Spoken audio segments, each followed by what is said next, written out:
మనోజ్ వచ్చి వేడినీళ్ళు కావాలి అనేది అడుగుతూ ఉంటాడు. నీకు వేడినీళ్ళు కదా అనేది అటు ఇటు చూస్తూ అక్కడికి మీనా వస్తే వీడికి వేడినీళ్ళు పెట్టు అనేది అంటూ ఉంటుంది. ఆ మాటలకి మీనా అయితే అతనికి కావాలంటే అతన్నే పెట్టుకోమనండి అనేది అనేస్తూ ఉంటుంది మీనా. అలా అనేసరికి అంటే నేను చెప్పినా నువ్వు చెయ్యవా?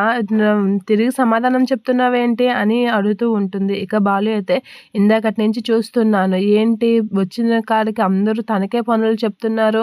కావాలంటే మీ పనులు మీరు చేసుకోండి అనేతో అంటూ ఉంటుంది. ఇక మీనా కూడా అలా మాట్లాడేసరికి ప్రభావతి అయితే షాక్ అయ్యి అలా చూస్తూ ఉండిపోతూ ఉంటుంది. బాలు మీనాకి సపోర్ట్ చేసి మాట్లాడేసరికి ప్రభావతి ఏం మాట్లాడకుండా అలా చూస్తూ ఉండిపోతూ ఉంటుంది. ఇక మనోజ్ అయితే వేడినీళ్ళతో స్నానం చేస్తే ఫ్రెష్‌గా ఉంటుంది. అందుకే అడిగాను అనేతో అంటూ ఉంటాడు. ఇక నీకు వేడినీళ్ళు కావాలా? వేడినీళ్ళు అని చెప్పి బాలు అయితే వేడినీళ్ళు తీసుకొచ్చి మనోజ్‌కి తెలియకుండా బాత్రూంలో పెడుతూ ఉంటాడు. ఇక మనోజ్ అది తెలియకుండా వేడినీళ్ళు ఒకేసారిగా పోసేసుకుంటూ ఉంటాడు. అలా పోసుకోగానే ఒకసారిగా మండిపోయేసరికి అమ్మ అనేతో అరుచుకొని బయటికి వస్తూ ఉంటాడు.